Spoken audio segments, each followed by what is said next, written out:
నారా చంద్రబాబు నాయుడు జ 1950 ఏప్రిల్ 20 భారతీయ రాజకీయ నాయకుడు, ఉమ్మడి ఆంధ్రప్రదేశ్ రాష్ట్రానికి 13వ ముఖ్యమంత్రి. అతను తెలంగాణ ప్రత్యేక రాష్ట్రంగా విడిపోయిన తరువాత ఆంధ్రప్రదేశ్, నవ్యాంధ్ర రాష్ట్రానికి మొదటి ముఖ్యమంత్రి 2014 నుండి 2019. విభజనకు ముందు 1994 నుండి 2004 వరకు ఉమ్మడి ఆంధ్రప్రదేశ్ రాష్ట్ర ముఖ్యమంత్రిగా పనిచేశాడు. 2004 నుండి 2014 వరకు ఆంధ్రప్రదేశ్ రాష్ట్ర శాసనసభలో ప్రతిపక్ష నాయకునిగా ఉన్నాడు. అతను ప్రస్తుతం తెలుగుదేశం పార్టీకి జాతీయ అధ్యక్షునిగా వ్యవహరిస్తున్నాడు. అతను ఇండియా టుడే నుండి the Indian of the millennium, the Economic Times నుండి business person of the year, Times Asia నుండి South Asian of the year, ప్రపంచ ఎకనమిక్స్ ఫోరం డ్రీమ్ క్యాబినెట్లో సభ్యుడు వంటి పురస్కారాలతో పాటు అనేక పురస్కారాలు పొందాడు. అతను ఆంధ్రప్రదేశ్ రాష్ట్ర రాజకీయాలలోనే కాకుండా భారతదేశ రాజకీయాలలో ప్రముఖ పాత్ర వహిస్తున్నాడు. ఈయన చిత్తూరు జిల్లాలో నారావారిపల్లె అనే చిన్న గ్రామంలో 1950 ఏప్రిల్ 20వ తేదీన ఒక సామాన్య మధ్యతరగతి రైతు కుటుంబంలో జన్మించాడు. అతని తండ్రి ఎన్. ఖర్జూర నాయుడు వ్యవసాయదారుడు, తల్లి గృహిణి. ఉన్నత చదువుల నిమిత్తం తిరుపతికి వెళ్లి అచట 10వ తరగతి పూర్తి చేసి, తదుపరి శ్రీ వెంకటేశ్వర విశ్వవిద్యాలయంలో 1972లో బి.ఏ. తరువాత ఆర్థిక శాస్త్రంలో పోస్ట్ గ్రాడ్యుయేషన్ పూర్తి చేశాడు. తన స్వంత గ్రామంలో పాఠశాల లేనందున ప్రాథమిక విద్యాభ్యాస సమయంలో రోజూ పొరుగు గ్రామమైన శేషాపురంకు నడుచుకుంటూ వెళ్లేవాడు. ప్రాథమిక విద్య అనంతరం చంద్రగిరిలోని జిల్లా పరిషత్తు పాఠశాలలో చేరి 9వ తరగతిని పూర్తి చేశాడు. ప్రారంభ రాజకీయ జీవితం. చిన్నప్పటి నుండి ప్రజాసేవ పట్ల ఆసక్తి కలిగి ఉండేవాడు. తొలుత ప్రభుత్వ ఉద్యోగం చేయాలని భావించినను ప్రజాసేవ చేయడానికి రాజకీయాలే సరైనవని నిర్ధారించి రాజకీయాలపై దృష్టి పెట్టాడు. విద్యాభ్యాసం పూర్తి కాకముందే తిరుపతికి సమీపంలో ఉన్న చంద్రగిరిలో విద్యార్థి నాయకునిగా యువజన కాంగ్రెస్లో చేరాడు. చదువుతున్నప్పుడే సెలవులు వచ్చినప్పుడు స్నేహితులను, మరికొందరిని కూడగట్టుకుని గ్రామంలో సామాజిక సేవా కార్యక్రమాలతో పలువురి ప్రశంసలందుకున్నారు. 1975లో భారతదేశంలో ఎమర్జెన్సీ విధించిన సమయంలో అతను యువజన కాంగ్రెస్ అధ్యక్షుడు సంజయ్ గాంధీకి సన్నిహిత మద్దతుదారునిగా ఉన్నాడు. శ్రీ వెంకటేశ్వర విశ్వవిద్యాలయం ఎన్నికలలో చంద్రబాబు నాయుడు ప్రతిభ, రాజకీయ వ్యూహ చతురత బయటపడింది. తరువాత శాసనమండలి ఎన్నికలలో పట్టభద్రుల నియోజకవర్గానికి పోటీ చేయాలని ఆసక్తి చూపి నామినేషన్ వేసినను స్థానిక నేతల కారణంగా విరమించుకోవలసి వచ్చింది. శాసన సభ్యుడు 1978 నుండి 1983. చంద్రబాబు నాయుడు 1978లో చంద్రగిరి శాసనసభ నియోజకవర్గం నుండి భారత జాతీయ కాంగ్రెస్ అభ్యర్థిగా పోటీ చేసి గెలుపొందాడు. ఆంధ్రప్రదేశ్ శాసనసభలో సభ్యుడైనాడు. కాంగ్రెస్ పార్టీలో 20% కోటా సీట్లను యువజన విభాగానికి ఇవ్వబడినందున అతనికి ప్రయోజనం చేకూరింది. కొంతకాలం రాష్ట్ర చిన్న తరహా పరిశ్రమల అభివృద్ధి సంస్థ డైరెక్టర్గా పనిచేశాడు.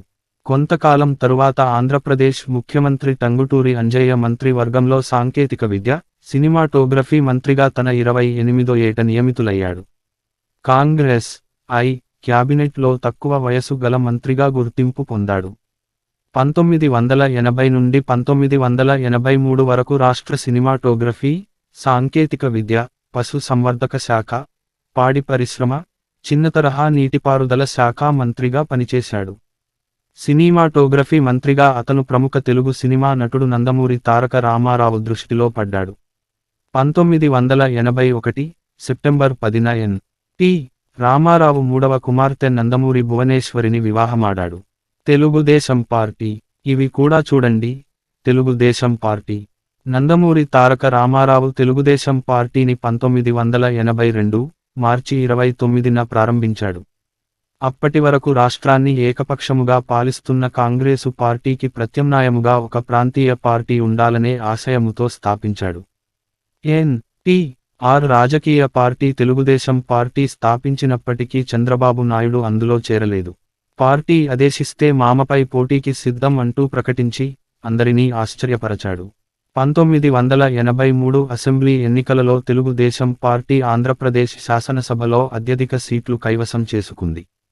పార్టీ పెట్టిన 9 నెలలలోనే ప్రభుత్వాన్ని ఏర్పాటు చేసి తెలుగుదేశం పార్టీ అందరినీ ఆశ్చర్యపరచింది. చంద్రగిరి నియోజకవర్గంలో కాంగ్రెస్ అభ్యర్థిగా చంద్రబాబు నాయుడు తెలుగుదేశం పార్టీ అభ్యర్థి వేడసాని వెంకట్రామనాయుడు చేతిలో ఓటమి పాలయ్యాడు. తరువాత అతను తెలుగుదేశం పార్టీలో చేరాడు. తరువాతి కాలంలో తెలుగుదేశం పార్టీలో రాజకీయంగా ఉన్నత స్థాయికి ఎదిగి పలు సంచలనాలకు కేంద్రబిందువయ్యాడు. 1985 వరకు తెలుగుదేశం ప్రధాన కార్యదర్శిగా పార్టీ యంత్రాంగాన్ని పటిష్టం చేశాడు. పార్టీలో ఎదుగుదల 1984లో ఎన్టీఆర్ గుండె చికిత్స కోసం అమెరికాకు వెళ్లినప్పుడు నాదెండ్ల భాస్కరరావు కాంగ్రెస్తో చేతులు కలిపి కొంతమంది శాసనసభ్యులను తనవైపు తిప్పుకుని అడ్డదారిలో అధికారాన్ని చేజిక్కించుకున్నారు. ఈ ఉపద్రవాన్ని తిప్పికొట్టడానికి చంద్రబాబు రంగప్రవేశం చేశాడు. 1984 ఆగస్టు 16న నాదెండ్ల భాస్కరరావు తన మద్దతుదారులతో పాటు అప్పటి రాష్ట్ర గవర్నరైన రామ్లాల్ని కలిసి పార్టీలో రామారావు మద్దతు కోల్పోయాడని, పార్టీ మద్దతు తనకే ఉన్నదని ప్రధానమంత్రి ఇందిరాగాంధీ లోపాయికారీ సహకారంతో ముఖ్యమంత్రి అయ్యాడు. గవర్నర్ అతనికి అసెంబ్లీలో మద్దతు నిరూపించుకోవడానికి నెల రోజులు గడువిచ్చాడు. ఆ సందర్భంలో చంద్రబాబు నాయుడు తెలుగుదేశం పార్టీ శాసన సభ్యులతో భారత రాష్ట్రపతి ఎదుట పెరేడ్ నిర్వహించి రాజకీయ నైపుణ్యాన్ని ప్రదర్శించాడు. భాస్కరరావు శాసనసభలో మద్దతు కూడగట్టుకోలేకపోయాడు. ఫలితంగా సెప్టెంబరు 16న భాస్కరరావు ముఖ్యమంత్రిగా వైదొలిగాడు. 31 రోజుల అనంతరం రామారావు తిరిగి ముఖ్యమంత్రి పదవిని అధిష్ఠించాడు. తన అల్లుడు చేసిన యుక్తికి ఆకర్షితుడైన రామారావు చంద్రబాబు నాయుడుని తెలుగుదేశం పార్టీ ప్రధాన కార్యదర్శి పదవిని ఇచ్చాడు. భాస్కరరావు తిరుగుబాటు యత్నం తరువాత చంద్రబాబు తెలుగుదేశం పార్టీలో ముఖ్యమైన పాత్రను పోషించాడు. అప్పుడు ఎన్.టి. రామారావు ముఖ్యమంత్రిగా ప్రమాణ స్వీకారం చేశాడు. అప్పుడు జరిగిన ఎన్నికలలో కుప్పం నుండి ఎన్నికై ప్రభుత్వంలో ఆర్థిక, రెవెన్యూ శాఖల మంత్రిగా చంద్రబాబు నాయుడు పనిచేశాడు. 1989 ఎన్నికలలో పార్టీకి ప్రభుత్వం ఏర్పాటు చేయడానికి తగినంత మెజారిటీ లేకపోవడంతో, ప్రతిపక్ష హోదాతో శాసనసభలో అడుగుపెట్టనని ఎన్టీఆర్ ప్రకటించడంతో, నాయుడు శాసనసభలో తెలుగుదేశం తరపున ప్రతిపక్ష నాయకునిగా వ్యవహరించాడు. 1994 ఎన్నికలలో తెలుగుదేశం పార్టీ మళ్లీ విజయం సాధించి ఎన్టీ రామారావు ముఖ్యమంత్రి అయ్యాడు. తెలుగుదేశం పార్టీలో ఎన్.టి.ఆర్ భార్య లక్ష్మీ పార్వతి జోక్యం పెరగడంతో పార్టీ వ్యవస్థాపకుడైన మామపై తిరుగుబాటు చేశాడు. తెలుగుదేశం శాసన సభ్యుల మద్దతును కూడగట్టుకుని ఎన్టీఆర్ను అధికారం నుంచి దించి అతను 1995 సెప్టెంబరు 1న ముఖ్యమంత్రి పీఠం ఎక్కాడు. 160 మంది ఎమ్మెల్యేలు ఎన్టీఆర్పై అవిశ్వాసం ప్రకటించడంతో ఆయన స్థానంలో చంద్రబాబు నాయుడు ముఖ్యమంత్రి అయ్యాడు. అతని రాజకీయ చాతుర్యం దేశ రాజకీయాలలోనే సంచలనం కలిగించింది. శాసనసభ్యుడు 1989 నుండి 1994. 1989 అసెంబ్లీ ఎన్నికలలో చంద్రబాబు కుప్పం శాసనసభ నియోజకవర్గంలో పోటీ చేసి 50,098 ఓట్లు సాధించి శాసన సభ్యునిగా ఎన్నికైనాడు. కానీ ఆ ఎన్నికలలో కాంగ్రెస్ పార్టీ తిరిగి అధికారంలోకి రావడంతో ప్రతిపక్షంలో ఉన్నాడు. 1989 సంవత్సరంలో జరిగిన ఎన్నికల్లో తెలుగుదేశం ఓడిపోవడంతో నందమూరి తారక రామారావు ముఖ్యమంత్రిగా తప్ప ప్రతిపక్ష నాయకునిగా శాసనసభలో అడుగుపెట్టనని ప్రతిజ్ఞ చేయడంతో చంద్రబాబు నాయుడు శాసనసభలో తెలుగుదేశం తరపున ప్రతిపక్ష నాయకునిగా వ్యవహరించాడు. ఆ అవకాశం పార్టీపై పట్టు పెంచుకోవడానికి చంద్రబాబు నాయుడికి చాలా బాగా ఉపయోగపడింది. 1994 సంవత్సరంలో తెలుగుదేశం భారీ విజయం సాధించి అధికారాన్ని సొంతం చేసుకుంది. ముఖ్యమంత్రిగా 1995 నుండి 2004. Dark haired man giving gifts to grey haired man. 2000లో బిల్ క్లింటన్ను ఆహ్వానిస్తున్న నాయుడు 1995 సంవత్సరంలో తెలుగుదేశం పార్టీలో సంభవించిన పరిణామాల నేపథ్యంలో అధికారాన్ని చేజిక్కించుకున్నాడు. అప్పటి నుండి 2004 సంవత్సరం వరకు 9 సంవత్సరముల పాటు ముఖ్యమంత్రిగా కొనసాగి, అత్యధిక కాలం ఆంధ్రప్రదేశ్ ముఖ్యమంత్రిగా పనిచేసిన రాజకీయ నాయకునిగా చరిత్ర సృష్టించాడు. అతను ఆహార సబ్సిడీలను తగ్గించి, విద్యుత్ సుంకాలను పెంచాడు. అమెరికా అధ్యక్షుడు బిల్ క్లింటన్, యునైటెడ్ కింగ్డమ్ ప్రధానమంత్రి టోనీ బ్లెయిర్లు హైదరాబాదు వచ్చి ముఖ్యమంత్రిగా ఉన్న నాయుడును కలిశారు.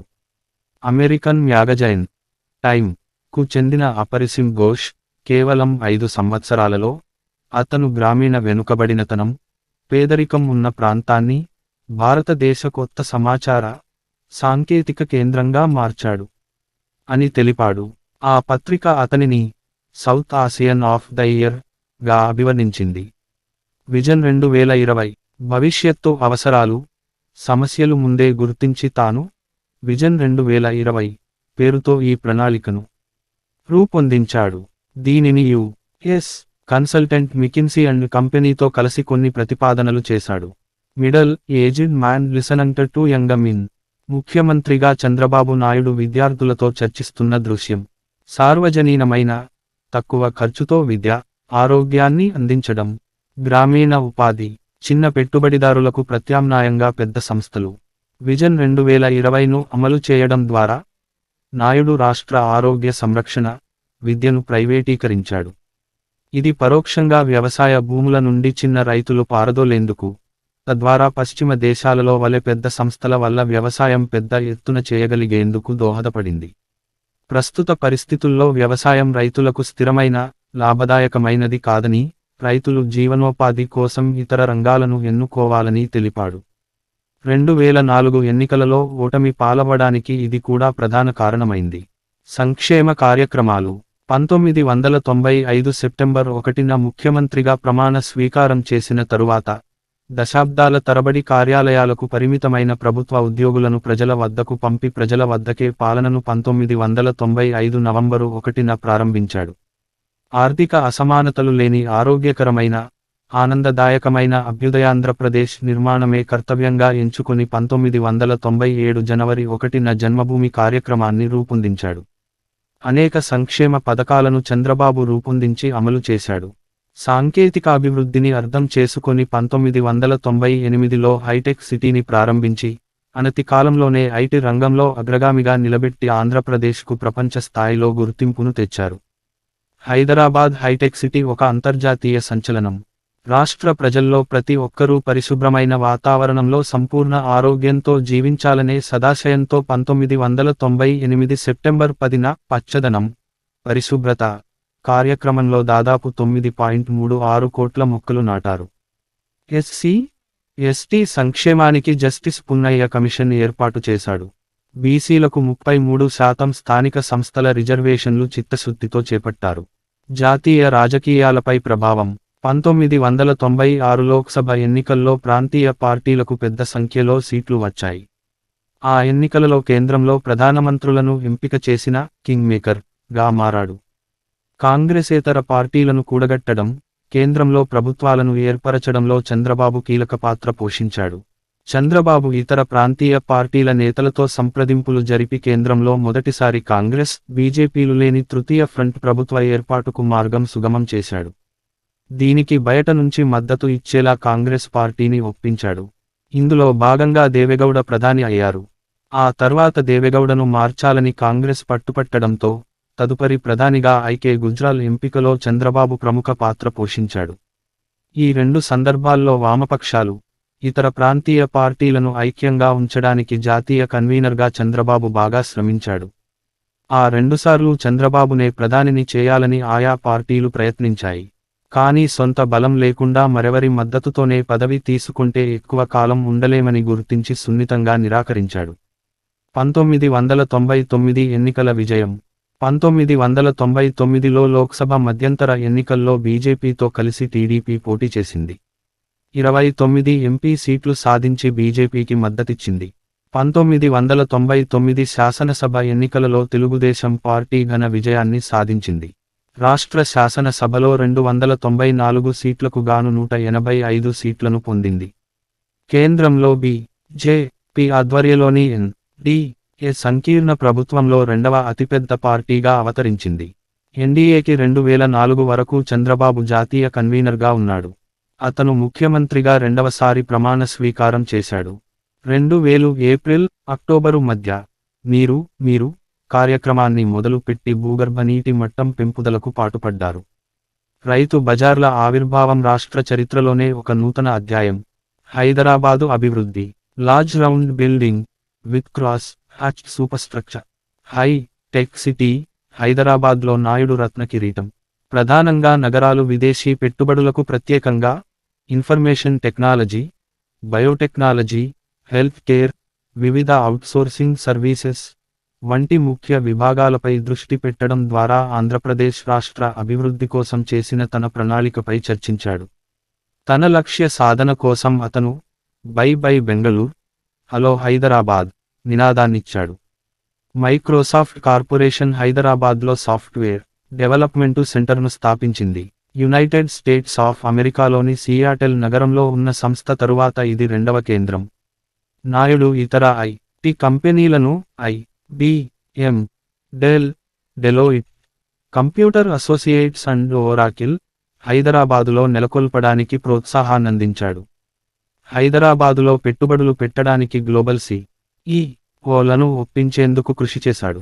అతని పదవీ కాలం చివరలో 2003 నుండి 04 ఆర్థిక సంవత్సరంలో హైదరాబాదు నుండి సాఫ్ట్వేర్ ఎగుమతులు $1 బిలియన్ చేరుకున్నాయి. ఇది దేశంలో 4వ అతి పెద్ద ఎగుమతి నగరంగా మారింది. 2013 నుండి 14లో ఎగుమతులు 10 రెట్లు పెరిగాయి. దీని ఫలితంగా హైదరాబాదులో IT మరియు ITES రంగాలలో 3,20,000 మందికి ఉపాధి లభించింది. రాష్ట్రపతి ఎన్నికలో పాత్ర. రాష్ట్రపతిగా దళిత వర్గానికి చెందిన నారాయణన్ ఎంపికకు చంద్రబాబు చొరవ తీసుకొన్నాడు. ఆయన తర్వాత ముస్లిం వర్గానికి చెందిన వారికి రాష్ట్రపతి పదవిని ఇవ్వాలని వాజపేయి భావించాడు. ఆ సమయంలో శాస్త్రవేత్తగా ఉన్న అబ్దుల్ కలాం పేరును చంద్రబాబే ప్రతిపాదించాడు. శాస్త్రవేత్తలు రాష్ట్రపతి అయితే యువతరానికి స్ఫూర్తిదాయకంగా ఉంటుందని కలాంకు నచ్చచెప్పి ఒప్పించాడు. అదేవిధంగా ఆంధ్రప్రదేశ్ గవర్నర్గా చేసిన కృష్ణకాంత్ను ఉపరాష్ట్రపతి చేయడంలో కూడా చంద్రబాబు కీలక పాత్ర పోషించాడు. 2003 హత్యా ప్రయత్నం. 2003 అక్టోబరు 1న తిరుపతి బ్రహ్మోత్సవాలకు వెళుతున్న సమయంలో అలిపిరి వద్ద నక్సలైట్లు క్లెమోర్ మైన్లు పేల్చి చంద్రబాబు నాయుడిపై హత్యా ప్రయత్నం చేశారు. కానీ అదృష్టవశాత్తు చంద్రబాబు ఆ ప్రమాదం నుండి గాయాలతో బయటపడ్డాడు. ఈ సంఘటనలో రాష్ట్ర సమాచార శాఖ మంత్రి బి. గోపాలకృష్ణారెడ్డి, శాసనసభ్యులు రెడ్డివారి రాజశేఖర రెడ్డి, తెలుగుదేశం శాసనసభ్యుడు C.H. కృష్ణమూర్తి, కారు డ్రైవరు శ్రీనివాసరాజులకు కూడా గాయాలైనాయి. తెలుగుదేశం ఎమ్మెల్యే బొజ్జల గోపాలకృష్ణారెడ్డికి తీవ్రమైన గాయాలయ్యాయి. ఈ బాంబుదాడి కేసులో 2014లో ముగ్గురికి 4 ఏళ్ల జైలు శిక్ష, ఒక్కొక్కరికి ₹700 జరిమానా విధిస్తూ తిరుపతి అదనపు సహాయ సెషన్స్ కోర్టు సెప్టెంబర్ 25, 2014 గురువారం తీర్పు చెప్పింది. 2004 ఎన్నికలలో ఓటమి. చంద్రబాబు నాయుడు నేతృత్వంలోని తెలుగుదేశం పార్టీ 2 సార్లు వరుసగా గెలిచి ప్రభుత్వాలు ఏర్పడిన తరువాత 2004లో జరిగిన మధ్యంతర ఎన్నికల్లో తెలుగుదేశం పార్టీ పరాజయం పాలైంది. రాష్ట్ర శాసనసభలో 294 స్థానాలకు గాను 47 సీట్లను మాత్రమే పొందింది. 42 లోక్సభ స్థానాలకు 5 స్థానాలలో మాత్రమే గెలుచుకుంది. అనేక మంది మంత్రులు ఓడిపోయారు. కానీ చంద్రబాబు నాయుడు కుప్పం శాసనసభ నియోజకవర్గం నుండి శాసనసభ్యునిగా ఎన్నికైనాడు. కాంగ్రెస్ ప్రభుత్వంలో ప్రతిపక్ష నాయకునిగా తన సేవలనందించాడు. 2014 ఎన్నికలలో విజయం. చంద్రబాబు నాయుడు నేతృత్వంలోని తెలుగుదేశం పార్టీ, ఇతర పార్టీలైన భారతీయ జనతా పార్టీ, జనసేన పార్టీలతో కలిసి కూటమిగా ఏర్పడి ఆంధ్రప్రదేశ్ శాసనసభ ఎన్నికలకు పోటీ చేసింది. ఈ ఎన్నికలలో 175 స్థానాలకు 102 స్థానాలను కైవసం చేసుకుంది.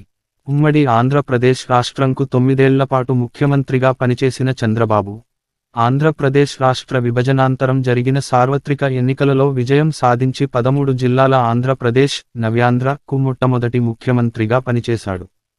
2014 జూన్ 8న గుంటూరు సమీపంలోని ఆచార్య నాగార్జున విశ్వవిద్యాలయం మైదానంలో ముఖ్యమంత్రిగా ప్రమాణ స్వీకారం చేశాడు. ప్రజాభీష్టం మేరకు ప్రజా రాజధానిగా అమరావతిని ప్రకటించాడు. రైతులు చంద్రబాబుపై ఉన్న నమ్మకంతో 32,000 ఎకరాల భూములను రాజధాని నిర్మాణం కోసం ఇచ్చారు. ఇది ప్రపంచంలో ఒక రికార్డు. ఆంధ్రప్రదేశ్ రాష్ట్రాన్ని ఆ ప్రాంతం నుంచే పాలించుకోవాలనే ఉద్దేశంతో రికార్డు సమయంలో తాత్కాలిక సచివాలయం, అసెంబ్లీ భవనాలను నిర్మించారు. పెండింగ్ ప్రాజెక్టులను ఒక్కొక్కటిగా పూర్తి చేసుకుంటూ వచ్చాడు. పోలవరం ప్రాజెక్టును 2019 నాటికి పూర్తి చేసే విధంగా చర్యలు తీసుకున్నారు. లోటు బడ్జెట్లో ఉన్నా కూడా రెండంకెల వృద్ధి రేటును సాధించగలిగాడు. అనుబంధ రంగాలలో 22% వృద్ధి సాధించి, నదుల అనుసంధానం చేసిన తొలి రాష్ట్రం ఆంధ్రప్రదేశ్. వ్యవసాయానికి ప్రత్యేక బడ్జెట్ పెట్టాడు. బీసీలకు ప్రత్యేకంగా సబ్ ప్లాన్ తీసుకొచ్చాడు. నవ్యాంధ్రప్రదేశ్ను 2022 నాటికి దేశంలో 3వ అగ్రగామి రాష్ట్రంగా, 2029 నాటికి దేశంలో నెంబర్ 1 రాష్ట్రంగా, 2050 నాటికి ప్రపంచంలోనే అత్యుత్తమ రాష్ట్రంగా రూపొందించాలన్నదే చంద్రబాబు సంకల్పం. హెరిటేజ్ ఫుడ్స్, 1992లో హెరిటేజ్ గ్రూపును చంద్రబాబు నాయుడు స్థాపించాడు. ప్రస్తుతం ఈ సంస్థను నారా బ్రాహ్మణి నిర్వహిస్తుంది. దక్షిణాది రాష్ట్రాల్లో తనకంటూ ప్రత్యేక గుర్తింపు తెచ్చుకుంది హెరిటేజ్ ఫుడ్స్. తాజాగా ఉత్తర భారతదేశంలోనూ వ్యాపార కార్యకలాపాలను ప్రారంభించింది. హెరిటేజ్ ఫుడ్స్కు సంబంధించిన పాల పదార్థాలను సంస్థ ఎగ్జిక్యూటివ్ డైరెక్టర్ నారా బ్రాహ్మణి ఢిల్లీలో ఆవిష్కరించింది. సూర్యోదయ రాష్ట్రం, ఉమ్మడి ఆంధ్రప్రదేశ్ రాష్ట్రం నుండి తెలంగాణ రాష్ట్రం విభజన చెందిన తరువాత నవ్యాంధ్రకు ప్రజాభీష్టం మేరకు ప్రజా రాజధానిగా అమరావతిని ప్రకటించాడు. హైదరాబాదు వలె కాకుండా అమరావతి నగరాన్ని రాజధానిగాను, విశాఖపట్నం నగరాన్ని సెజ్ ప్రత్యేక ఆర్థిక జోన్తో హబ్గా విస్తరించి అభివృద్ధిని వికేంద్రీకరించాడు. అభివృద్ధిలో భాగంగా అతను క్లౌడ్ ఇనిషియేటివ్ అనే కార్యక్రమాన్ని ప్రారంభించాడు. డిజిటల్ సమ్మిట్ను ఏర్పాటు చేశాడు. అమరావతి శంకుస్థాపన 2015 అక్టోబరు 22న అత్యంత వైభవోపేతంగా, శాస్త్రోక్తంగా వేదపండితుల మంత్రోచ్చారణల నడుమ అమరావతి శంకుస్థాపన కార్యక్రమం అంగరంగ వైభవంగా జరిగింది. ప్రధాని నరేంద్ర మోదీ చేతుల మీదుగా ఈ మహాక్రతువు జరిగింది. మోదీతో పాటు రాష్ట్ర గవర్నర్ నరసింహన్, ముఖ్యమంత్రి చంద్రబాబు, కేంద్ర మంత్రి వెంకయ్యనాయుడు, తెలంగాణ ముఖ్యమంత్రి కల్వకుర్తి చంద్రశేఖరరావు కూడా ఒక్కొక్క రత్నం చొప్పున శంకుస్థాపన ప్రదేశంలో ఉంచారు. ఈ శంకుస్థాపన కార్యక్రమంలో భారత ప్రధానితో పాటు జపాన్, సింగపూర్ పరిశ్రమల మంత్రులిద్దరూ పాల్గొన్నారు. 2019 ఎన్నికలలో పరాజయం. అతని నాయకత్వంలోని తెలుగుదేశం పార్టీ 2019 సార్వత్రిక ఎన్నికలలో యువజన శ్రామిక రైతు కాంగ్రెస్ పార్టీ చేతిలో ఓడిపోయింది. మాజీ ముఖ్యమంత్రి వైఎస్ రాజశేఖరరెడ్డి కుమారుడు వైఎస్ జగన్మోహన్ రెడ్డి ముఖ్యమంత్రిగా పదవీ బాధ్యతలను చేపట్టాడు. ఈ ఎన్నికలలో తెలుగుదేశం పార్టీ మొత్తం 175 అసెంబ్లీ స్థానాలకు గాను 25 పార్లమెంటు స్థానాలకు గాను 3 స్థానాలలో విజయం సాధించింది. సాహిత్య రచనలు: ఇండియాస్ గ్లోబల్ లీడర్ తేజస్విని పగడాల, మనసులో మాట, చంద్రబాబు జీవిత చరిత్ర. విజయాలు: 28వ ఏట రాష్ట్ర అసెంబ్లీలో అందరికన్నా చిన్న వయసు గల సభ్యుడు, మంత్రి. తెలంగాణ రాష్ట్రం విభజన జరగక పూర్వం ఆంధ్రప్రదేశ్ రాష్ట్రానికి అత్యధిక కాలం ముఖ్యమంత్రిగా సేవలందించిన ఘనత. రాష్ట్ర విభజన తరువాత కొత్తగా ఏర్పడిన ఆంధ్రప్రదేశ్కు తొలి ముఖ్యమంత్రిగా 2014 జూన్ 8 నుండి సేవలు.